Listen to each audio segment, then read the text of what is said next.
le cursus. Vous avez été, je pense, collaborateur scientifique, directeur scientifique du centre d'études Steeman, qui est spécialisé sur les littératures d'aventure. On vous connaît pour vos interventions de qualité, notamment chez Jérôme Collin au sein de l'émission Entrer sans frapper. Et donc ici, on vous reçoit pour ce livre consacré à Batman, qui a été publié aux Impressions Nouvelles dans la collection La Fabrique des Héros, collection dont vous assumez la direction avec Tanguy Abran. Donc, il y a Batman que l'on va évoquer ici, mais il y a des livres sur Barbarella, Astro Boy, il y a aussi Jack Sparrow. Ce sont toujours des livres d'une centaine de pages. Et j'aimerais quand même, parce que en tant que bibliothèque, c'est aussi intéressant de parler de l'édition. J'aimerais savoir quel est l'objectif de cette collection qui ne reprennent des thématiques qui ne sont pas traitées d'une manière encyclopédique comme on les connaît avec des ouvrages commerciaux. Oui, en effet. Alors d'abord, merci beaucoup de votre invitation. Merci beaucoup de m'accueillir, d'avoir mis au point ce dispositif. Ça me touche beaucoup et merci de votre très aimable présentation. Voilà, bonsoir à toutes et tous. Alors, je vais enchaîner tout de suite sur la réponse à votre première question et de cette collection, La Fabrique des Héros. Euh, Elle est née en fait d'un cycle de conférences que j'avais organisé à l'époque où j'étais effectivement à cette bibliothèque des littératures d'aventure, hein, en collaboration avec le Théâtre de Liège. On avait fait une série de conférences sur des personnages en fait qui nous parlaient beaucoup. Au début, c'était l'idée de faire une saison et puis ensuite de changer un peu les thématiques. Et on s'est aperçu, en organisant ces conférences, qu'en vérité, en traitant un personnage, on pouvait parler d'énormément de choses. Je veux dire que, il y a l'écran qui part dans tous les sens, mais heu, Pas que grave. que que que Vous pouvez réellement, toujours. prendre un personnage permettait de parler Juste demander à la évidemment. personne qui vient de partager l'écran de retirer son partage d'écran, si possible. Sinon, je vais... Voilà. Alors là, vous êtes en train de partager. Oui, voilà. Voilà, voilà. Merci. Merci. Donc quand on traite du personnage, on arrive à traiter, évidemment de l'auteur, d'une vision auteuriste, on arrive à traiter d'une industrie, on arrive à traiter aussi de thématiques très fortes. On arrive à traiter aussi des lecteurs, des spectateurs qui se sont finalement enthousiasmés pour ce personnage. Et l'idée était que, en entrant en fait dans le mode de fabrication d'un personnage, pour ça on insiste sur cette fabrique des héros, sur sa jeunesse, mais aussi quels sont ses ressorts, ses enjeux, on allait dans le fond parler aussi de notre imaginaire collectif. C'est-à-dire la manière dont nous partageons aussi les choses et ce que nous projetons dans ces personnages.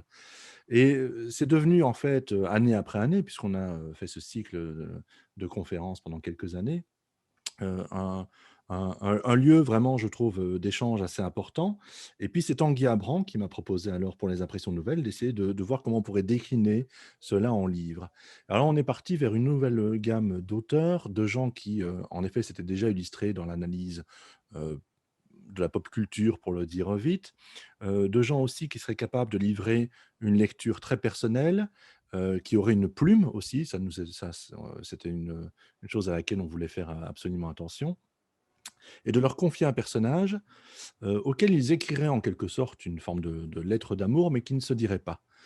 C'est-à-dire, il ne s'agit pas de faire un ouvrage de fan, il ne s'agit pas non plus de faire un ouvrage à caractère encyclopédique, comme vous l'avez dit, parce que ça peut exister par ailleurs, hein. La page Wikipédia sur Batman, Maigret ou Martine, qui est le dernier volume qui vient de sortir, elle existe. Donc, c'est pas ça qui compte, c'est vraiment d'offrir une lecture, un nouveau regard sur ce personnage et de nous aider finalement à comprendre pourquoi il est aussi inscrit dans notre culture et cette expression que j'aime plutôt bien, cette idée d'un imaginaire collectif.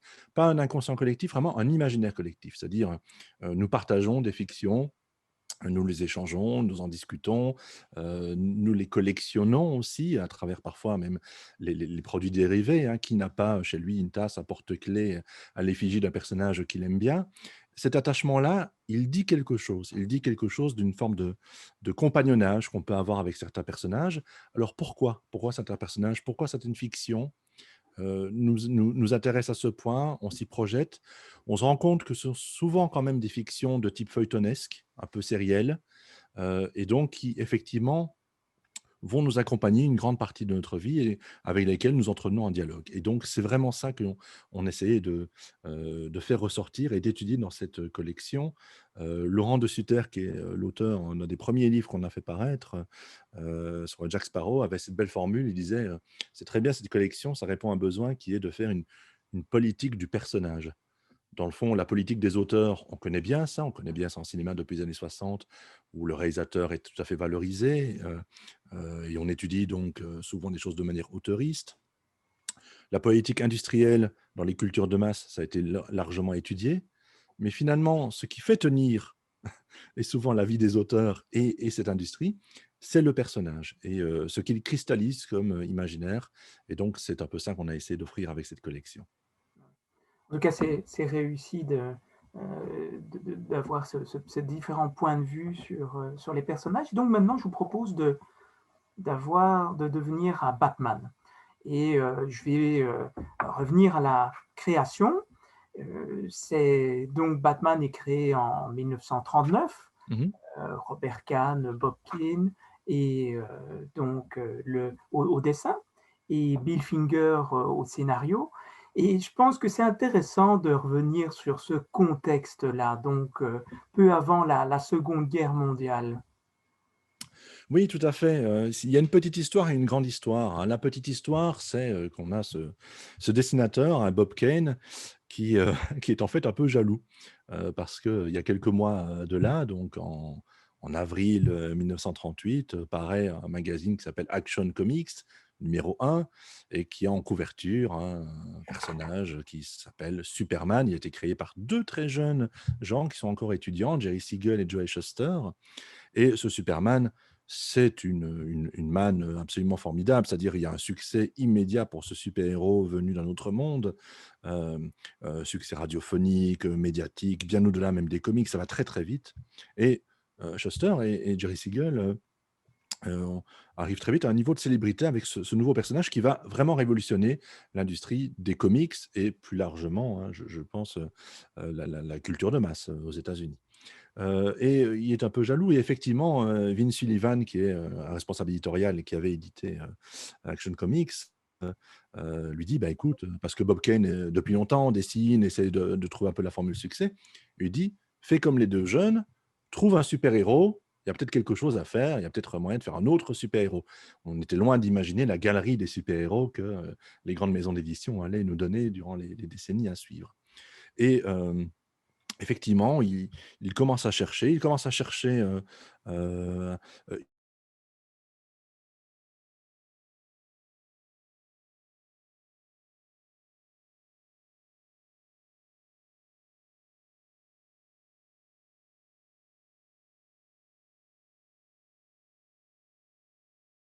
et qui, vient plutôt du monde du pulp et du monde du détec de l'enquête, du polar, du détective.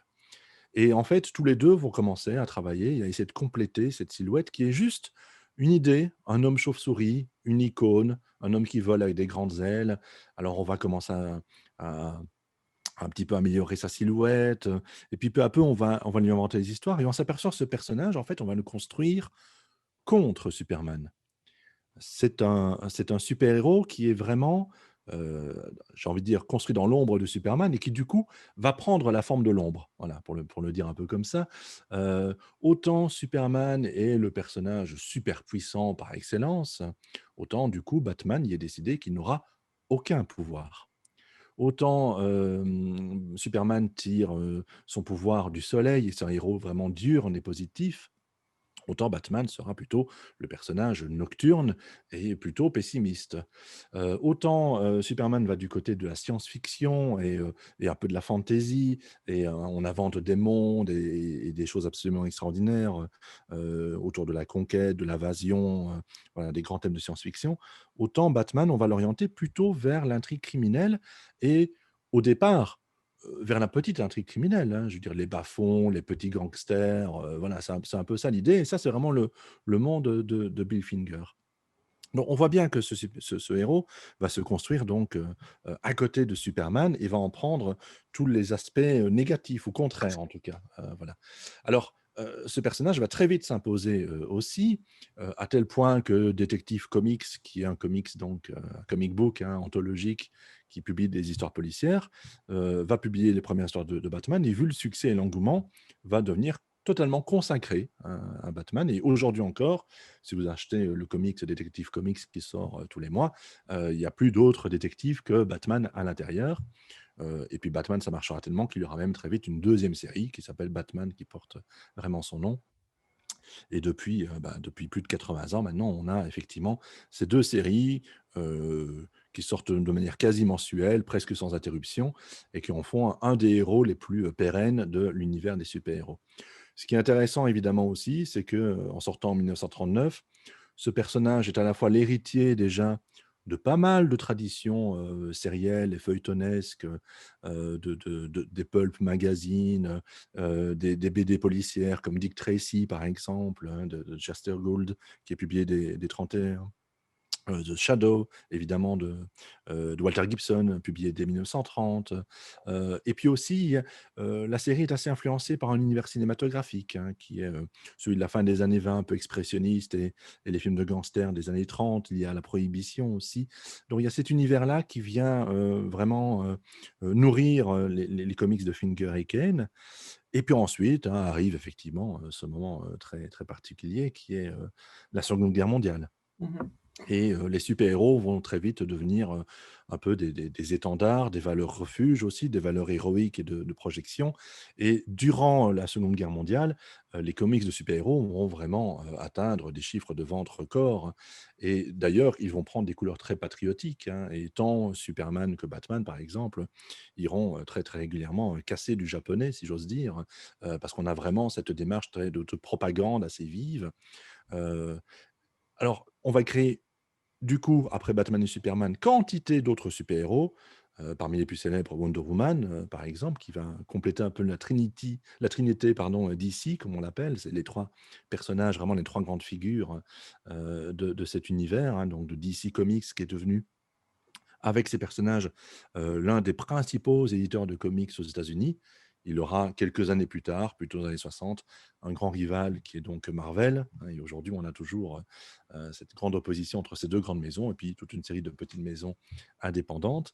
Mais chaque grande maison a son catalogue, son écurie, et donc DC Comics va beaucoup, beaucoup capitaliser sur Superman, Batman et Wonder Woman, qui seront ses héros principaux. Bien sûr, on va créer les autres, les Flash, les Green Arrow, euh, enfin, et bien d'autres qui m'échappent à l'instant.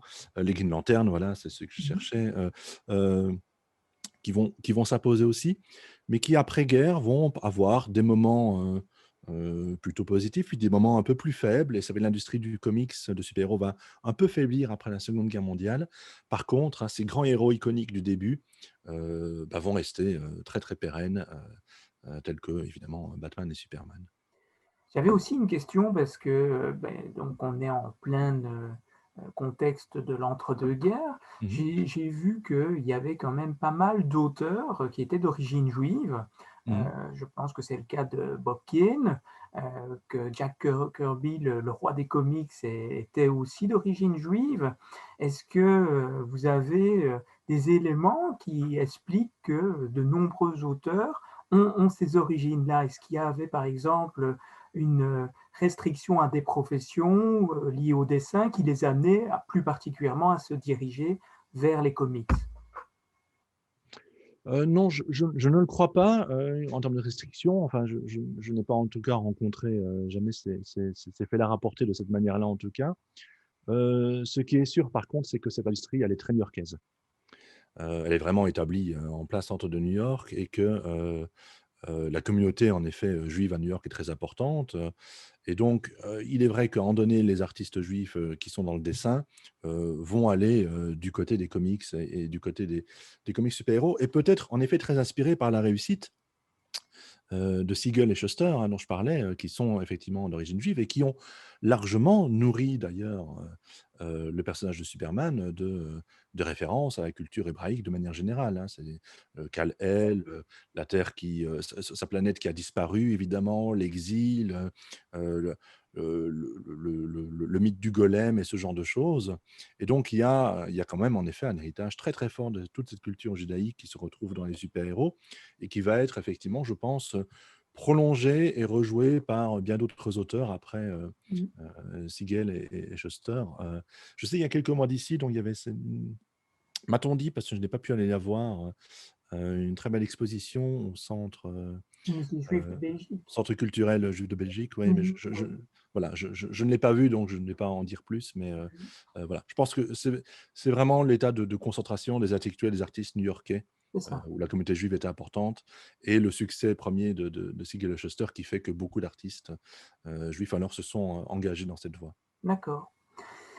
Pour revenir à Batman, vu d'Europe, c'est parfois un peu perturbant parce que on a une appropriation d'un univers avec des codes qui est fort différent. On a des Batman, vous l'abordez dans votre livre, qui se fait approprier par un Frank Miller, où on est quand même là avec des tendances qui vont vers la très, très à droite, on va dire ça, puis une opinion plus libérale. Donc, c'est perturbant parce que nous, on est parfois là avec nos personnages, et je vais prendre un cas caricatural de Tintin qui est figé dans son temps. Et ici, donc, ça donne vraiment vous avez utilisé ce terme-là, une grande élasticité, plasticité qui est possible pour les personnes qui s'approprient l'univers de Batman. Oui, alors, le super-héros, c'est fondamentalement américain. Alors, l'hégémonie culturelle des États-Unis fait que nous avons reçu assez vite ces super-héros, mais ils ne se sont pas très facilement intégrés dans notre culture, ça a pris du temps. On sait que Superman avait été publié je crois que c'est dans Spirou, dans les années 40, mais très peu en fait, ça ne marchait pas et on a laissé tomber.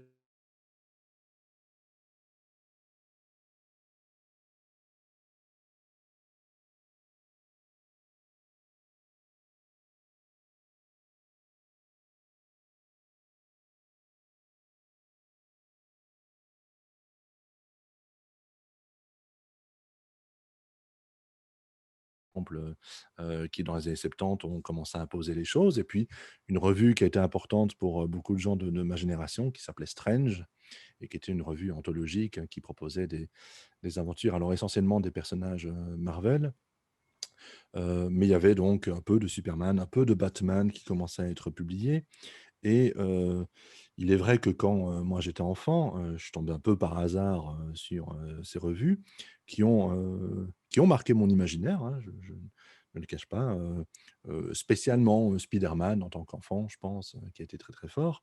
Mais à l'époque, c'était une culture assez peu partagée et de temps en temps, je le redis, régulièrement parce que c'est une histoire qui m'amuse, quand on pouvait repérer dans un cours de récréation, ou bien même au début du lycée ou en secondaire, un camarade de classe qui tout d'un coup avait une petite latte X-Men ou ce genre de choses, on se disait: «Ah, une connexion un peu secrète».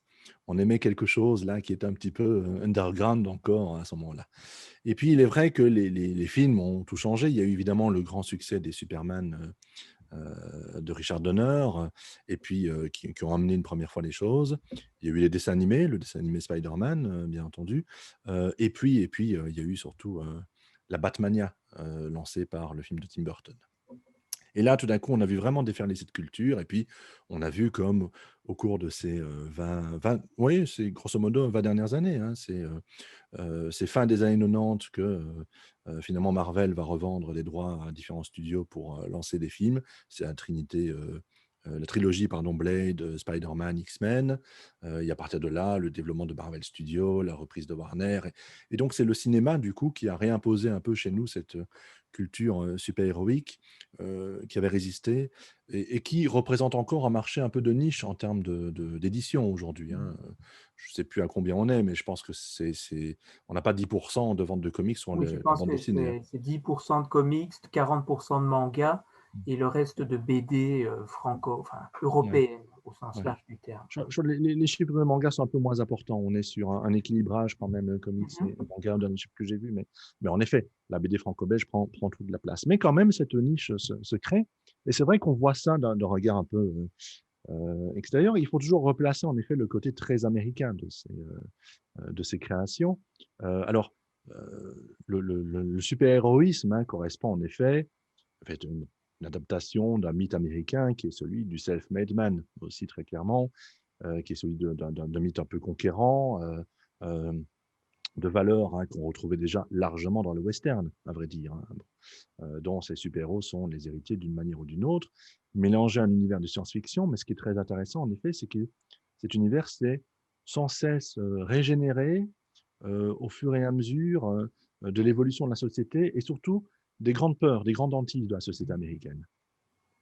Alors, bon, ça prendra un peu de temps de faire la démonstration, je ne vais pas le faire ici, mais personnage par personnage, on peut voir quels sont les grands thèmes qui ont touché un petit peu l'évolution de ces personnages. Et on sait que, par exemple, des choses aussi diverses que la guerre froide, la peur de la bombe atomique, les mouvements civiques des années 60, bon, les années Reagan aussi, tout ça a toujours été très vite intégré par les comics qui sont, s'ils ne sont pas fondamentalement politiques en termes d'action politique, sont toujours le reflet en fait de ce qui se passe de manière politique aux États-Unis et plus largement de tous les symptômes sociétaux de l'Amérique qui se sont retrouvés dans ces comics. Donc ils sont assez passionnants à étudier pour ça aussi. Et alors, vous avez raison de le dire, une des grandes raisons de la plasticité même de ces super-héros, c'est qu'ils n'appartiennent à personne. C'est-à-dire que, certes, Bob Kane et Bill Finger, ont créé, Batman, tout comme Shuster et Siegel ont créé, Superman et Kirby et Stan Lee ont créé Steve Ditko, des Spider-Man, des Iron Man et bien d'autres personnages. Mais en fait, ces personnages appartiennent à la firme qui, du coup, quand elle juge que ces auteurs qui travaillent là-dessus sont fatigués, bah, les refile, en quelque sorte, ce personnage à d'autres scénaristes et d'autres dessinateurs. Et donc, depuis 1939, en l'occurrence, pour revenir un peu sur Batman lui-même, je ne sais pas combien de dizaines et de dizaines et de dizaines de scénaristes et de dessinateurs se sont succédés. Parfois, on travaille de manière simultanée avec plusieurs équipes ou se sont succédés pour arriver aujourd'hui aux comics qui continuent à apparaître. Et donc, le fait que chaque scénariste ou chaque dessinateur puisse reprendre Batman et à la fois, c'est un double enjeu, l'intégrer dans une forme de grande continuité, parce que c'est du récit feuilletonesque et donc là, on est censé avancer, mais dans le fond, rien n'avance jamais tout à fait dans les comics parce que si les personnages vieillissent trop, on ne peut plus les utiliser. Donc, on ne cesse en gros d'être dans une espèce de temps cyclique un peu infini avec une forme de continuité qui peut être souvent remise en question si jamais on est coincé. Et donc, très typiquement, ça peut énerver parfois les gens qui ne sont pas tout à fait amateurs de comics, se disent tiens, mais dans les comics, les personnages ne meurent jamais. Quand ils meurent, ils peuvent toujours revenir quelques années ou quelques décennies après. Mais ça fait partie d'une espèce de catalogue de personnages, de situations qui est donné à un scénariste et à partir desquels, pardon, il va raconter de nouvelles histoires. Alors, c'est à la fois contrôlé par un staff éditorial qui assure, si pas toujours la continuité narrative ferme, une forme de continuité esthétique et idéologique avec le personnage. Vous n'allez pas commencer à traiter Batman comme un mercenaire rigolo à la Deadpool, par exemple. Ce serait une trahison du personnage. Donc, on doit réserver quand même, on doit préserver l'homogénéité du personnage, ses traits identitaires les plus fameux et ses grandes caractéristiques. Et puis, on joue sur d'infimes variations qui vont renouveler le plaisir à lire les histoires du personnage. Et ça, c'est un mode de construction éditoriale qui est très différent de celui qu'on connaît, parce que chez nous, effectivement, les personnages appartenaient à leurs auteurs. Et vous avez donné l'exemple de Tintin. Si Tintin est dans une forme un peu figée aussi aujourd'hui, c'est parce que on a considéré que c'était un patrimoine pur et dur refermé sur lui-même. Alors, on ne va pas rentrer ici dans la gestion des droits de Tintin, etc. Mais on voit bien que Tintin, on a essayé de le patrimonialiser très très rapidement, en quelque sorte, et de ne pas bouger. On voit qu'il y a quand même des mécanismes qui essaient de changer un petit peu. On voit que des séries sont reprises. On voit que du côté du Puy, on fait beaucoup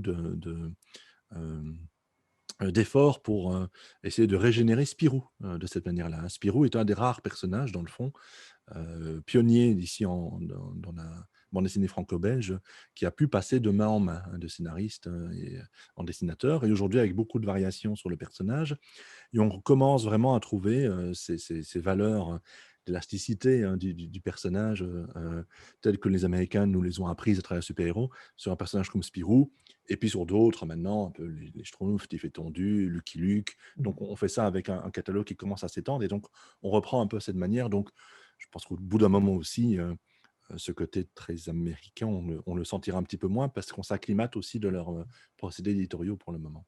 D'accord, merci. Mais rentrons un peu dans l'univers de Batman. Batman, c'est un univers assez sombre et il y a une ville, Gotham, qui est quasiment un personnage Mhm. de cette série. Et est-ce que l'on peut dire que Gotham, c'est New York? Alors oui, alors ça a beaucoup été commenté, et c'est Denis O'Neill qui, je pense, disait quelque chose à cette formule que j'ai en tête, que je paraphrase. Pardon si elle n'est pas tout à fait exacte, hein, mais que finalement c'est New York, mais c'est New York, enfin c'est Manhattan, mais en dessous de la 15e rue ou quelque chose comme ça, au moment où ça commence à être mal famé, à minuit passé, minuit quart, et en automne, au mois de novembre. Donc en fait, c'est le New York un peu cracra, pour le dire comme ça. De nouveau, à l'opposition avec Superman, elle marche bien, parce que Superman, son métropolis, c'est aussi New York, mais c'est la ville des gratte-ciel, la ville très ascendante comme ça. Superman est un héros de l'ascension, hein, d'ailleurs, hein, et donc c'est une ville lumière qui va souvent être mise en péril par des extraterrestres, des robots géants, ce genre de choses, et Superman va protéger ce métropolis, hein, cette espèce de New York un peu rétro-futuriste, mais pionnier et volontaire, enfin la cité de tous les possibles. Batman, par contre, c'est la cité de tous les cauchemars, hein. Gotham, c'est en effet presque, on se le disait juste un peu avant de commencer, en boutade, ce n'est pas la ville qui ne dort jamais, c'est la ville où il fait toujours nuit, c'est différent.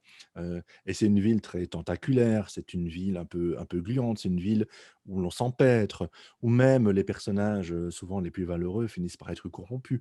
Il y a tout ça, et ça, c'est vraiment l'univers, en fait, hein, de la littérature policière noire américaine, hein, ce qu'on appelle en effet le polar, le roman noir, c'est-à-dire la littérature policière qui n'est pas fondée sur la résolution de l'énigme, le côté vraiment détective, savoir qui a fait le coup, etc., mais qui, à la suite, hein, de gens comme Dashiell Hammett, Philippe Marlowe, qu'est-ce que je vous dis, oh, Raymond Chandler, voilà, Philippe Marlowe étant son personnage, excusez-moi. Heu, Beaucoup d'heures déjà de de cours en visioconférence Oui, aujourd'hui, donc oui, je fatigue, excusez-moi. pas Donc grave. Dashiell Hammett et Raymond Chandler, Mhm. heu, qui ont établi donc justement ces cités, très, très noires, avec des héros urbains qui se débattent dans une espèce de cauchemar qu'ils vivent un peu, éveillés. Et Batman est vraiment, l'héritier de tout cela. Il se développe vraiment en même temps que ce style qui est le hard boiled, hein, comme on l'appelle en littérature, et il sera ce personnage qui, est dans la nuit, est une forme de vigilante comme ça, de héros très urbain, organiquement, lié à sa ville, hein. Je ne sais pas combien de comics n'insistent pas sur, cette idée que, Batman est Gotham et que Gotham est Batman, et que, même s'il arrive à Batman d'aller ailleurs que dans Gotham, il y est viscéralement attaché. Il est né dans Batman, c'est-à-dire sa légende est née il est né dans Gotham. Sa légende est née dans Gotham. Il est un enfant, il est un orphelin de Gotham, hein. Ses parents se font tuer dans une ruelle, et c'est en fait ce drame qui lui donne cette énergie à être le super-héros de cette ville, avec ce fantasme fou et absolu que plus jamais aucun enfant, et même plus jamais, personne, ne perde la vie sous une agression criminelle dans cette ville. Et il en fait une espèce de sacerdoce absolument incroyable, dans lequel il va s'investir complètement, ce personnage, avec une psychologie quand même assez étonnante, hein, celle de ce Bruce Wayne Batman. Mais il est la créature de cette ville en même temps qu'il en est son gardien, en quelque sorte. Voilà.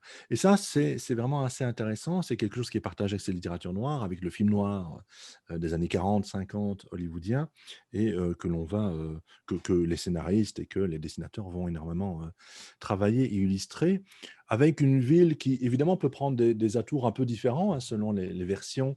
Et on peut penser aux versions cinématographiques, même celles de Burton, de Nolan, qui ne sont pas tout à fait les mêmes, Mhm. mais elles ont en effet à chaque fois comment dire, ce côté organique, ce côté ville vivante qui peut tout salir en quelque sorte. Hein. Alors, chez Burton, hein, pour mettre des références cinématographiques que peut-être tout le monde a plus facilement que si on parle de certains dessinateurs et auteurs, euh, cette ville, elle est très stylisée, elle renvoie très clairement au côté un peu carton-pâte des comics, mais aussi à quelque chose de profondément expressionniste. Et c'est vrai que le film noir et la littérature noire se sont beaucoup nourris aussi de films comme Fritz Lang et Metropolis, ce genre d'univers et ce genre de ville très sombre. On a ça. Chez Nolan, ce sera une ville organique aussi qui va fonctionner un peu en deux temps, avec un côté comme ça très lumineux mais qui est assez hypocrite, et puis surtout de montrer que cette ville, elle est profondément corrompue. Et dès qu'on descend, hein, on est dans la fange en quelque sorte, on est dans la boue.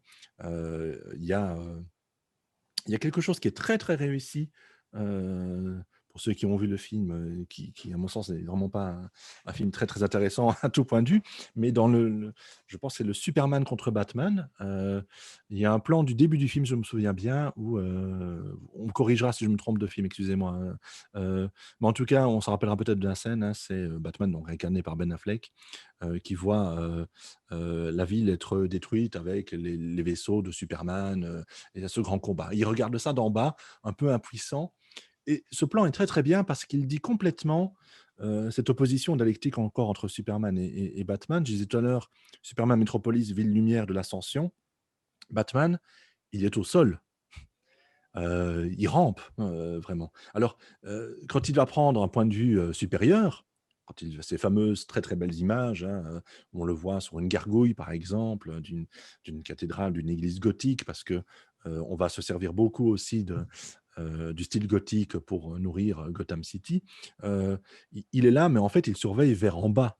C'est un regard de surveillance hein, qui surplombe un petit peu la ville, mais c'est un regard qui va lui permettre très vite de plonger. Hein. Et combien ne va-t-on pas ces images où il déplie ses ailes pour arriver comme ça de manière très brutale sur des criminels. Et donc, il va être quelqu'un de la ruelle. C'est aussi un enquêteur, on ne le dit pas assez, mais il a une dimension détective là, qui est assez importante et qui souvent se déguise et prend des aspects des différents bandits ou gangsters, se fait passer pour d'autres pour enquêter. Et donc, il est vraiment aussi viscéralement lié au milieu du crime, qui est un milieu très horizontal. Voilà. Superman est une série très verticale, je veux dire comme ça. Batman est une série très horizontale. Et ce Gotham City, est un territoire comme ça, où très très souvent on va devoir d'ailleurs lutter terriblement pour conquérir des zones. Il y a eu de grands arcs narratifs qui sont très bien, comme No Man's Land, par exemple. On retrouve quelques échos dans le troisième film de Nolan avec Bane, où la ville se referme sur elle-même complètement. Et donc, c'est presque quartier par quartier, territoire par territoire qu'il faut reconquérir la ville. Euh, Vraiment, la topographie de Batman, voilà, lapsus révélateur, de Gotham, euh, est très intéressante, a été beaucoup développée par différents scénaristes à différentes époques. euh, et, et la manière dont Batman doit veiller sur le territoire, s'en rendre maître, vraiment gérer un espace et un territoire, est très très intéressante et fait pour moi partie des éléments les plus captivants de la série. Quoi. Dans Batman, que ce soit au cinéma ou dans les comics, eh bien on joue beaucoup sur le mythe. Et vous l'évoquez dans votre livre, il y a de nombreuses pages ou des scènes où, de par le fait qu'il est costumé, que c'est sombre, on ne le connaît pas, même si le secret n'est pas bien gardé, mais du tout public, on ne sait pas qui est ce Batman, son identité, et donc ça alimente des récits sur son origine. Et en dehors de ça, vous montrez que Batman intègre toute une série de légendes urbaines à travers différents personnages. Oui, c'était l'hypothèse en me lançant dans cet ouvrage sur Batman, en effet, de développer cet aspect-là. Euh, quand j'ai eu envie de développer un petit essai autour de ce personnage, je me suis aperçu, en fait, initialement, en me demandant finalement qui est Batman, ou plutôt, pour le dire autrement, de quoi Batman est-il le nom? Voilà, pour poser un peu la question plus vaste. Et je me suis dit, tiens, finalement, j'ai beaucoup de mal à mettre énormément d'adjectifs en dessous de ce personnage, où souvent les choses sont paradoxales, au contraire. Et c'est vrai que c'est un personnage profondément paradoxal qui est à la fois le meilleur ami de la police et à la fois hors-la-loi, qui est à la fois le grand personnage solitaire et en même temps il a une bad family importante, dont on dit qu'il est souvent le plus grand des super-héros. Et c'est vrai que dans le monde de DC, tout le monde a peur de Batman, à commencer par Superman, qui est pourtant bien plus puissant, mais Wonder Man, et il ne manque pas d'intrigue qui montre que Batman est vraiment le plus puissant des super-héros, alors que ce personnage n'a absolument aucun pouvoir. Et donc on se dit, mais tiens, c'est très paradoxal, c'est vrai qu'il y a eu des évolutions, mais en même temps, il y a quelque chose qui fait tenir ce personnage, et qu'est-ce que c'est? Et en s'intéressant un petit peu à la manière dont les récits sont conduits, je me suis effectivement aperçu que ce personnage fonctionnait de manière si magistrale parce qu'il était profondément un personnage de récit qui invente des récits. C'est presque un personnage méta, en quelque sorte, Batman. Parce que c'est si je reprends la diégèse, hein, l'histoire elle-même, ce petit garçon voit ses parents tués, n'arrive pas à faire le deuil. Voilà, c'est un deuil impossible. Et donc cet orphelin va se construire par rapport à ce deuil impossible et décider de renoncer à un quelconque épanouissement, à une quelconque vie personnelle, de famille, de bonheur, pour se livrer complètement à cette guerre contre le crime. Et n'ayant pas de pouvoir, il va essayer de s'améliorer le plus possible. Alors c'est vrai qu'il est très intelligent, il est très athlétique, très sportif, il a une capacité d'apprentissage qui est incroyable, qui fait qu'il est doué dans à peu près toutes les matières scientifiques possibles, les matières littéraires, les jeux d'énigmes, le bricolage, que ce soit le petit bricolage de la batte ceinture ou la grande ingénierie qui lui permet voilà, d'avoir cette batte cave et tous ces accessoires. C'est un athlète de haut niveau, donc on voit bien qu'il pousse le côté humain à son maximum en quelque sorte, mais jamais, jamais ne joue la carte de l'humain augmenté, ou jamais il ne joue non plus le super pouvoir. Or, Batman, à travers plus de 80 ans d'aventure, on a eu des occasions pour se construire des armures absolument extraordinaires à la Iron Man, par exemple. Il en a eu des occasions pour prendre des mixtures enchantées, des sortilèges qui lui donneraient des super pouvoirs, etc. Il les a toujours refusés. Il est toujours avec des accessoires absolument minimalistes. Une batte ceinture, un batarang, une grande cape, et c'est parti, quoi.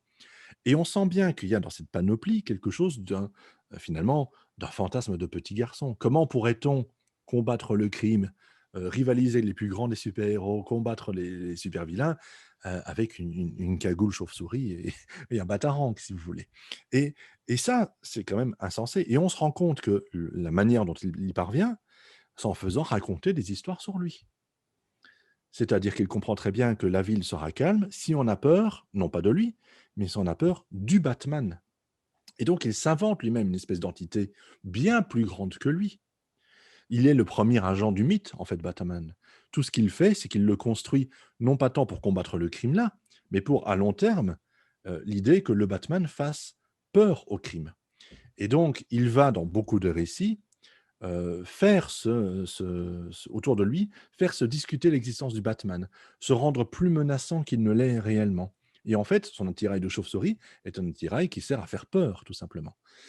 Et ceux qui se rappellent peut-être du premier film de Tim Burton, le fameux Batman avec Jack Nicholson encore en Joker, le tout début du film, il y a une apparition de Batman qui est très scénographiée, il arrive avec 2 bandits et puis il en prend un, il y en a un qui fiche le camp et puis l'autre, il lui fait très, très peur et il le soulève là au-dessus, hein, de l'immeuble, il le met dans le vide et il lui fait très peur et lui dit, «Va dire aux autres que le Batman est là». Je résume un peu la scène et on s'aperçoit que c'est un personnage qui fonctionne sur le conte, en effet, sur la rumeur.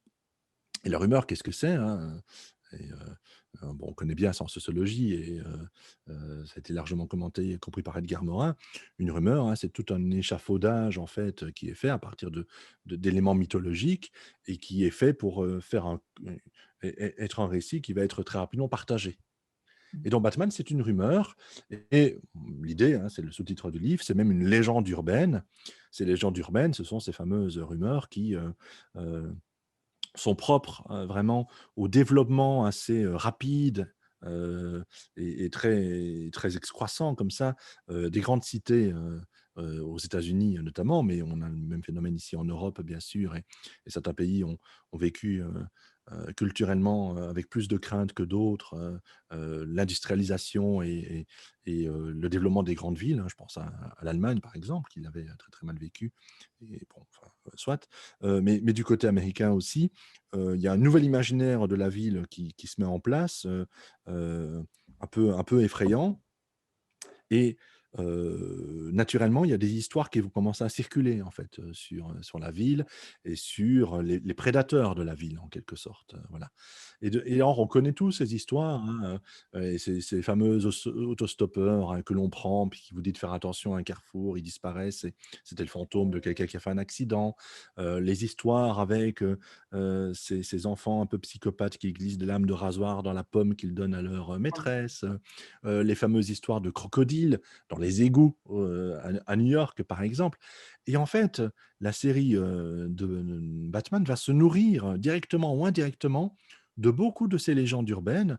Donc Batman est construit en termes de légendes urbaines et puis à l'intérieur, beaucoup de personnages vont reprendre ces logiques de légendes urbaines, à commencer bien sûr par l'ennemi principal, hein, de Batman qui est le Joker et qui, intègre beaucoup de paramètres, beaucoup de petites légendes urbaines et qui est aussi une référence, très, très claire, pas au moment où il est créé, mais dans la manière dont il va être traité par la suite, hein, à un tueur en série qui se déguise en clown dans les années 70 et qui fait que le Joker va devenir une figure beaucoup plus sombre. À sa création, c'est une figure, assez carnavalesque, c'est un gangster un peu pimp comme ça, c'est-à-dire, qui a vraiment tous les, hem, comment dire? Toutes les apparences, du souteneur en fait, hein, du souteneur de prostitution, hein. Ce costume, mauve, qui en met un peu trop, c'est vraiment le gangster proxénète, en fait, hein, qui est incarné là-bas, et qui va largement évoluer et se rendre beaucoup plus sombre, hein, après ces histoires, répétées de tueurs en série, de choses comme ça, quoi. Dans votre livre, il y a, donc une partie, présentation de Batman et puis il y a toute une série d'affirmations. Batman est un super-héros, est un Mmh. tocard, où vous revenez, sur, la manière dont, des auteurs aussi bien au cinéma que dans les comics, ne sont, pas super gentils avec lui à ses débuts et le malmènent. Il y a aussi Batman est un vampire. On pourra en parler des heures de cette œuvre parce que, comme vous l'avez souligné, il y a différents aspects, beaucoup de lectures.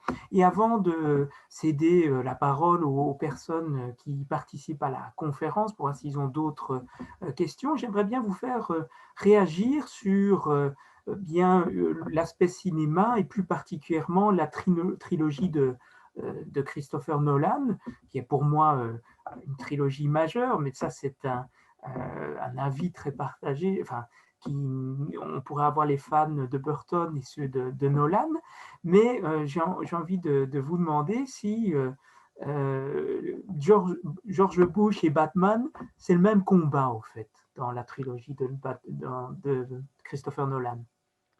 Ça a été effectivement, souvent, commenté, alors juste pour revenir sur la petite structure, hein, que vous mettez en évidence, du livre, en effet, ces affirmations sont à chaque fois elles-mêmes construites un peu comme, certaines rumeurs qui peuvent tourner autour de Batman et donc c'était une manière de pouvoir montrer les différents aspects de, ce personnage, aux très nombreuses facettes, effectivement. Alors, une des facettes, qui a été largement commentée cinématographiquement, c'est celle, qui est proposée par, Nolan, essentiellement quand même dans le deuxième film de cette trilogie, hein. Pour ceux qui s'en souviennent, la le 1er film, raconte la naissance, hein, du héros, hein. C'est une nouvelle variation sur cette naissance, ce qui est, très, très cyclique, hein, dans le monde, de l'édition de super-héros. On vient souvent raconter la naissance et souvent on développe un petit peu en quelque sorte, la genèse, on fait des versions alternatives et cetera. Donc il y a une nouvelle version là qui est mise au point par Christopher Nolan. Il y aura donc aussi la fin de ce Batman, hein, et ce qui lui permet de boucler son histoire autour de Batman avec le 3e épisode. Et puis, il y a ce 2e épisode, dont tout le monde se souvient, hein, parce qu'on a notamment Heath Ledger en Joker absolument incroyable. Heu et effectivement, je vois que ça réagit sur le chat, mais on n'a pas parlé des films de Joel Schumacher. Il y a peut-être une raison, en effet. Ils ont laissé, heu ils ont laissé beaucoup de souvenirs, je pense, en tête, mais ce sont des pour beaucoup, je pense, des traumatismes assez importants. Quoique, on pourra reparler de ces Schumacher après parce que c'est pas tout à fait inintéressant non plus, même si, on ne les porte pas tout à fait dans notre cœur de la même manière que les autres. En tout cas, ce 2e épisode de Batman, est en termes de mise en scène d'une ampleur absolument remarquable, en termes de charisme, du personnage du Joker, du double face, tout à fait remarquable aussi. Mais un élément qui a été, tout à fait pointé par la critique à l'époque, et sur lequel vous me suggérez de revenir, c'est en effet, un Batman qui prend en charge lui-même un discours post-attentat du 11 septembre. On est, effectivement dans cette Amérique, qui est, et toujours aujourd'hui, hein, traumatisée, hein, je ne dis pas de bêtises, ben oui, on sera dans les 20 ans de cet événement qui, bah, pour ceux qui l'ont vécu, en direct, s'en souviennent très, très bien, hein. On se rappelle tous de ce que l'on faisait ce jour-là. Ouais, tout à fait. Donc, et on sait à quel point cette Amérique n'est plus tout à fait la même depuis, les attentats du 11 septembre. Elle s'est construite, et d'ailleurs le cinéma n'est plus tout à fait le même non plus. Le cinéma de blockbuster, et d'action américain a vraiment changé entre les années 90 et 2000, dans un il est allé en effet vers des valeurs super-héroïques. C'est pas tout à fait un hasard si les années 2000 ont été les grandes années du développement du film super-héroïque, hein. Je pense qu'il y a vraiment quelque chose qui est lié à cet événement traumatique du 11 septembre, où les États-Unis se sont fait attaquer sur leur propre territoire, comme, je ne vais pas dire comme jamais, parce que, mais comme on n'avait pas vu depuis longtemps, depuis Pearl Harbor, en quelque sorte. Il y a eu d'autres attentats, évidemment, aux États-Unis, mais pas la même ampleur d'une attaque comme ça. Et on sait que Pearl Harbor avait entraîné l'entrée des États-Unis dans la Seconde Guerre mondiale. Donc, le 11 septembre est une date absolument clé. Et quand on a un Batman qui commence à finalement essayer de poursuivre un criminel qui a des actes qui relèvent de l'attentat, ce que fait vraiment le Joker, la logique est tout à fait de la lecture, en fait, de la politique que entreprend Batman pour arriver à ses fins. Et il est vrai que ce Batman est un Batman extrêmement militarisé, on s'en rappelle, hein, qui développe un véritable arsenal, de Batcave, de techniques militaires, de chars d'assaut, hein. Sa Batmobile ressemble à un char d'assaut comme on n'en a pas vu d'autres, hein. C'est sans doute la Batmobile la plus agressive qu'on ait jamais vue, hein, dans ce film, et qui va aussi, mettre en place, et c'est ça qui a été très largement commenté, un dispositif basé lointainement sur l'idée de la chauve-souris, d'échographie, mais un dispositif qui va lui permettre une surveillance maximale. Pour ceux qui ont vu le film, ils s'en souviennent, Batman, je le dis vite et mal, hein, vous m'excuserez, mais en gros, va pirater Les les smartphones. téléphones, les smartphones, hein, les GSM, donc qui permettent de géolocaliser, hein, le GSM, enfin, le G de GSM, de géolocaliser un petit peu près tout le monde, et puis de transformer en fait chacun de ces appareils en espèce de balises d'écho qui vont lui permettre en effet euh, d'avoir une surveillance totale sur Gotham, et donc de pouvoir retrouver le Joker, puisqu'il en est question, entre autres. Et on se souvient, hein, alors ça ressemblait à une super session Zoom, mais c'était bien avant que nous passions nos vies sur ces dispositifs. Mais un écran gigantesque fait de centaines et de centaines et de centaines de petits écrans comme ça, qui lui donnaient une vision quasi panoptique de surveillance, hein, sur la totalité des choses. Système avec lequel il avait d'ailleurs une espèce de contact à travers son casque et sa cagoule électronique pour pouvoir être sur le terrain tout en continuant à surveiller. Et l'un de ses compères, hein, qui est Lucius Fox dans le film, incarné par Morgan Freeman, si je ne dis pas de bêtises, Oui. lui-même qui a construit et mis au point ce dispositif, lui dit que ça va trop loin. Ça va pas, on ne peut pas aller jusque-là. Et Batman légitime son acte en disant mais on est face à du terrorisme, donc je dois aller jusqu'au bout, mais rassurez-vous, je détruirai le dispositif après. Ce n'est pas un dispositif de surveillance qui va rester, c'est juste occasionnel. Et en fait, effectivement, ça ressemble à toutes les mesures qu'on a prises à l'époque, hein, le Patriot Act, ce genre de choses, qui étaient des mesures très intrusives dans la vie des Américains. Hein. C'est évidemment la sécurité du territoire qui a primé à ce moment-là. Et donc, on a pris des dispositions qui étaient très intrusives, très agressives envers la vie privée des Américains, qu'on a légitimées complètement, en effet, en disant, mais c'est le contexte qui veut ça. Et je ne voudrais pas faire de parallèle maladroit, mais ce sont des logiques et des rhétoriques que l'on connaît bien aujourd'hui dans toute autre situation. Mais bon, nous connaissons par exemple des mesures tout à fait exceptionnelles, assez peu débattues, comme celle du couvre-feu par exemple, sur l'idée que mais c'est le contexte qui veut ça. Voilà, on décide pour vous, privation de liberté, intrusion. Bon, on se rappelle de tous les débats que nous avons connus récemment autour des applications GSM, Covid, etc. Enfin, il y a quand même des choses qui résonnent dans un tout autre contexte, mais assez intéressantes, et qui montrent à quel point, évidemment, très souvent, hein, la rhétorique de l'urgence permet de mettre en place l'urgence sanitaire ou l'urgence de sécurité, permet de mettre en place, hein, des systèmes de surveillance parfois très, très intrusifs ou contraires à la marche démocratique habituelle, en quelque sorte. Et donc, on a pas mal rapproché, en effet, ce Batman-là, en tout cas cet aspect-là de Batman dans Nolan, du gouvernement Bush. Et je trouve ça intéressant de le repointer parce que ça montre en effet, hein, comme on se le disait un petit peu au début de la conversation, à quel point ces super-héros sont non seulement malléables, et selon les scénaristes, hein, ils peuvent très fortement changer. On a connu des Batman beaucoup plus à gauche et des Batman beaucoup plus à droite, hein, on le disait un petit peu tout à l'heure, mais aussi à quel point ils prennent en charge eux-mêmes, hein, une partie de l'histoire sociétale américaine. C'est-à-dire que les grandes problématiques se retrouvent rejouées à l'intérieur. Alors parfois de manière métaphorique, mais parfois de manière quasi littérale, par exemple, hein, et c'est, je pense, le cas avec ce fameux dispositif de surveillance dans le deuxième volet de la trilogie de Nolan. Yannick Tomasovic, merci d'avoir répondu à ces quelques questions. Maintenant, je vous propose, c'est d'essayer d'interagir avec les personnes qui sont là. Je vois qu'il y a plusieurs questions. Bertrand, je ne sais pas si vous avez pu identifier l'une ou l'autre question. Oui, ça discute dans le chat là. Mais peut-être revenir à une des questions qui m'est envoyée tout à l'heure. On y a en partie répondu, hein, mais est-ce que vous pouvez un peu développer la part d'ombre dans Batman? C'est une question d'Yves. On a parlé de Gotham City et Batman lui-même aussi, effectivement, cette part d'ombre. Est-ce que vous pouvez un peu développer? Oui, alors on l'a dit, hein, c'est le héros de l'obscurité, mais c'est un héros lui-même qui est assez obscur, hein. C'est un héros qui est d'une psychologie assez fragmentée. On a dit, hein, alors on va pas faire un psychanalyse de Batman ici, mais effectivement, on est tout à fait dans le cas d'un deuil impossible. Heu Comment dire?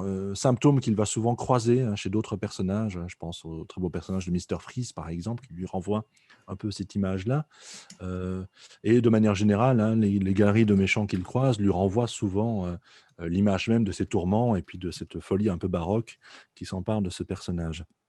Alors, c'est un personnage noir selon les auteurs, hein, c'est un personnage qui peut être aussi, beaucoup plus, positif, hein, alors et beaucoup de scénaristes se sont un petit peu amusés de l'ambivalence, hein. J'ai un souvenir, par exemple, très agréable et très ému de, la série animée Batman, hein, pilotée par Paul Dini et Bruce Timm.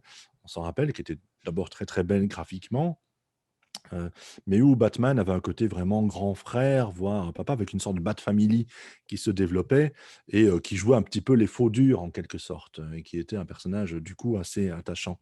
Mais il arrive régulièrement, en effet, que les scénaristes décident de choisir la veine la plus noire du Batman, où on a un personnage alors qui est vraiment solitaire, vraiment très très dur, qui rejette le monde autour de lui et qui peut effectivement passer par une forme d'exercice de la violence pour arriver à ses fins. Et là, on retrouve cette veine hard-boiled dont on parlait tout à l'heure, et ce personnage qui est prêt à, qui est typiquement le personnage qui frappe avant de poser la question, quoi. Voilà. Et donc, on a un Batman comme ça aussi, comme on a des Batman beaucoup plus légers. Et j'ai vu passer sur les questions. Alors, je n'ai pas le temps de tout lire parce que comme je me concentre un peu sur ce que je vous dis, voilà, c'est pour ça que Bertrand nous aide à modérer un peu les choses. Mais j'ai vu à un moment donné quelqu'un qui disait est-ce qu'on peut parler un peu de la série des années 60. Je vais rebondir cette question-là pour les lier dans le fond, parce que la série des années 60 est précisément à l'opposé de cette version noire du Batman. Puisqu'on est donc autour de 1966 avec cette série qui, euh, qui est fantastique, hein, je le dis. Enfin, on peut ne pas l'aimer du tout parce que ça peut ne pas correspondre au Batman qu'on aime, mais la série est fantastique au sens où elle est d'une grande créativité, d'une grande inventivité. Elle est très très drôle et elle est profondément pop, hein. Je veux dire au sens où on y ose un petit peu tout, dans les costumes, dans les rapports entre les personnages, dans les gags d'escalade des immeubles, dans le rapport entre Batman et Robin. Et c'est une série qui, à un moment donné, a échappé à ses créateurs, d'ailleurs, et qui est devenue un symbole camp, hein, donc c'est un symbole quasi transgressif aussi par rapport à des formes de sexualité hétéronormées et très normalisées, avec des évocations dont on n'arrive toujours pas à croire aujourd'hui qu'elles n'ont pas été un peu conscientes, même si le producteur de la série, qui est William Dosé, si je me souviens bien, a toujours dit que lui, il faisait une série très familiale, mais on se rend compte qu'il y a des allusions au fétichisme, au fait d'être attaché, à la domination, à des sexualités un petit peu troubles, en permanence dans cette série qui, par ailleurs, est extrêmement bon enfant, positive et très, très comique. C'est vraiment un phénomène et un objet de pop culture très, très, très intéressant et très étrange, et qui montre à nouveau que vraiment un personnage comme Batman, qui est une icône très simple au départ, peut être un petit peu tiré de tous côtés. Et après, par ailleurs, dans la série, ce n'est que mon avis, on y voit la plus belle des Batmobiles, mais bon, je lance quasi un sujet polémique sur le chat. Quelle est la plus belle Batmobile? Beaucoup de questions dans le chat. On avait aussi on voit une petite question sur Robin. On n'a pas parlé de Robin. Est-ce qu'on peut dire un petit mot sur sa relation avec Batman ou... Oui, alors je vais essayer de ne pas être trop long parce que c'est une relation en effet complexe, parce qu'elle a évolué et elle s'est chargée de beaucoup de choses différentes.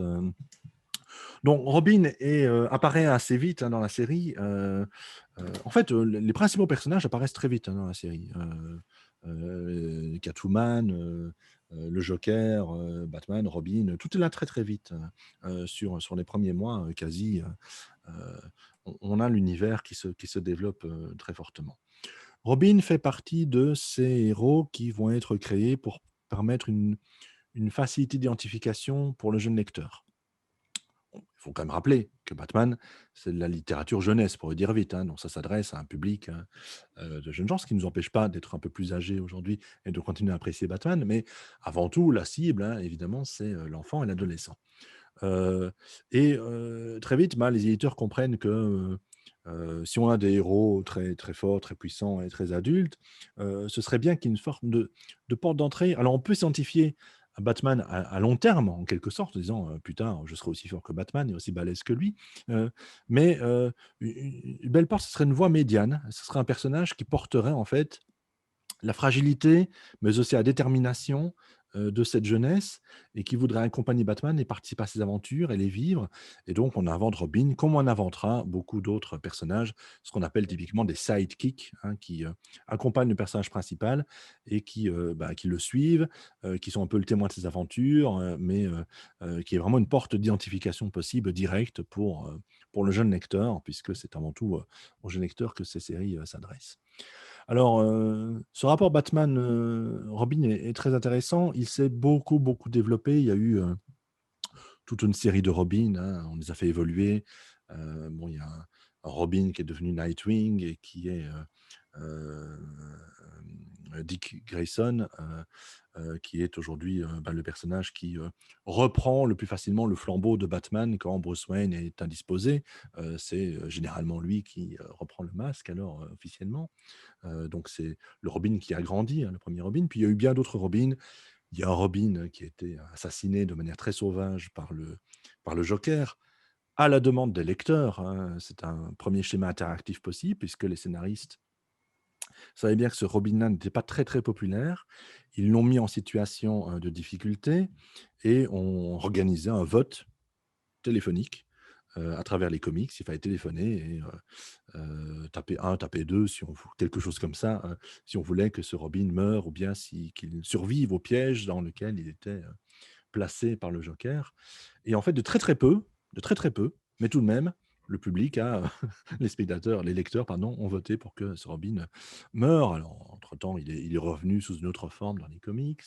Et puis, bon, un autre Robin encore. Puis encore un dernier Robin qui est, cette fois-ci, vraiment le fils de Batman. Plus d'autres personnages qui, par moment, ont porté la tenue de Robin. Et donc, cette tenue de Robin, elle est aussi devenue quasi légendaire, hein. C'est éternellement le sidekick de Batman et l'endroit de l'écolage, l'endroit de l'apprentissage. Voilà. Et donc, il y a un rapport euh, maître-apprenti, tuteur-pupille, qui est tout à fait intéressant et qui, selon les périodes, selon l'écriture et les époques, va tourner beaucoup plus au rapport grand frère-petit frère ou au rapport père-fils. Voilà. Qui est accompli finalement avec le tout dernier Robin, hein, qui est réellement le fils biologique, hein, de Bruce Wayne. Euh, alors, ces évolutions, elles sont intéressantes. J'ouvre une parenthèse. Dans cette grande histoire, il y a une histoire plus fermée que je vais rapidement raconter, qui est qu'à un moment donné, on va commencer à se dire, alors c'est resté, ça circule beaucoup comme rumeur, hein, que finalement, entre Batman et Robin, il y a plus que un rapport d'apprentissage, plus qu'une amitié, plus qu'un rapport fraternel ou paternel, mais qu'il y a grosso modo un rapport homosexuel. Et cela surgit, alors je ne vais pas rentrer trop en détail parce que ça nous prendrait beaucoup de temps, hein, au moment où un psychiatre très, très célèbre, qui est le docteur Wertham, qui n'est pas n'importe qui, hein, qui est le directeur des services psychiatriques de tous les hôpitaux de New York, qui est le correspondant américain new-yorkais de Freud. Enfin, c'est pas du tout un guignol, en fait, hein, mais, parce que parfois, on en parle très, très vite comme ça et on le met de côté.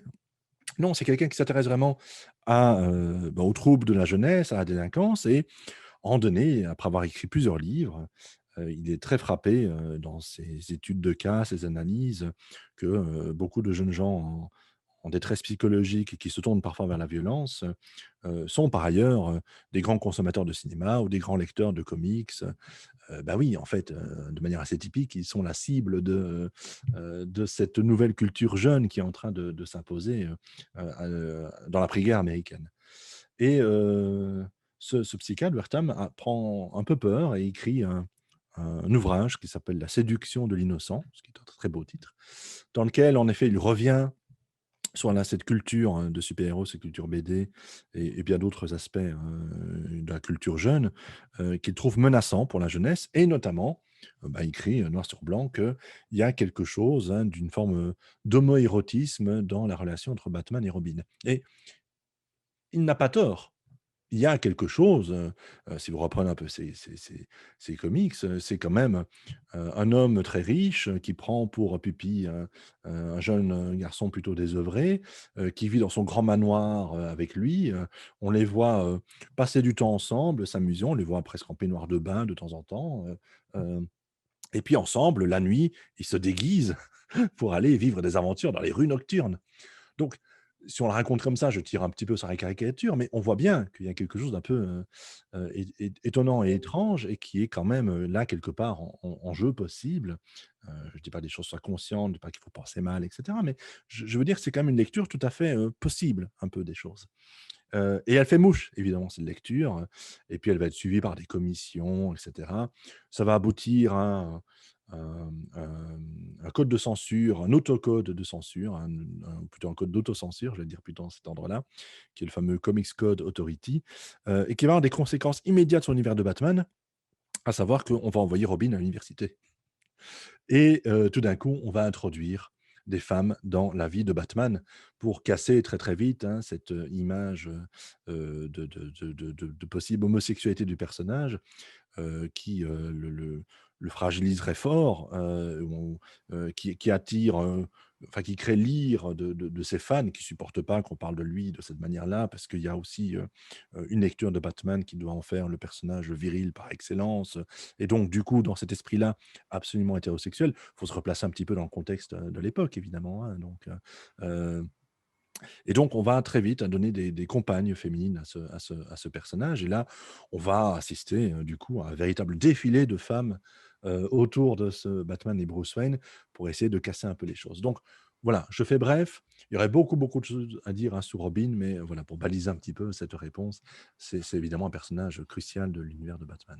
Voilà, bien dit, un très grand merci. On vous écouterait pendant des heures. Vous êtes passionnant. Vous arrivez vraiment à nous expliquer toute cette mythologie autour de l'univers Batman. Et donc, bien, je vais vous inviter à lire ce livre, vous le procurer, parce que je pense que c'est aussi important de le souligner. C'est vendu au prix modique de 12 euros. Si vous avez la possibilité, essayez plutôt de favoriser une librairie physique plutôt que de l'acheter sur Internet. Je pense qu'on sait facilement se le procurer. Sur la Louvière, vous pouvez l'acheter chez notre partenaire, la librairie BD Bill de la Louvière, qui vous fera un plaisir de le commander, mais sinon il est disponible dans toutes les bonnes librairies de Wallonie, de Bruxelles et d'ailleurs. Donc voilà, dans nos bibliothèques, on a aussi de nombreux comics si vous souhaitez découvrir cet univers. Donc voilà, on n'a pas su répondre à toutes les interventions, nous en sommes désolés, on va clôturer ici, mais en tout cas, merci pour encore vos interventions et encore un grand merci pour le temps consacré, dit Tomasovic. Et on espère vous accueillir en présentiel sur la Louvière pour développer un autre sujet, que ce soit les super autour de la pop culture. Vous avez tellement de sujets à évoquer que je suis certain qu'on trouvera bien une conférence à organiser avec vous dans les mois à venir. Voilà, merci en tout cas. C'est très, très aimable. Merci beaucoup vraiment de votre accueil. Merci pour la qualité de l'échange et de vos questions. Merci, de ces belles participations sur le chat. Voilà, je regrette de ne pas avoir pu voir tout ça dans le détail et réagir. C'est ça, en fait, qui me fait le plus de mal dans la session aujourd'hui et cette forme en visioconférence. C'est que là, ce serait formidable si on pouvait clôturer et simplement pouvoir discuter avec vous tous, là, de manière individuelle, pouvoir prolonger un peu le plaisir de la discussion. Mais voilà, merci d'avoir été présent et aussi réactif à tous. Voilà, j'ai passé un très, très bon moment. Merci beaucoup. Merci. Voilà. Bien, bonne soirée à tous. Alors, voilà. Au revoir.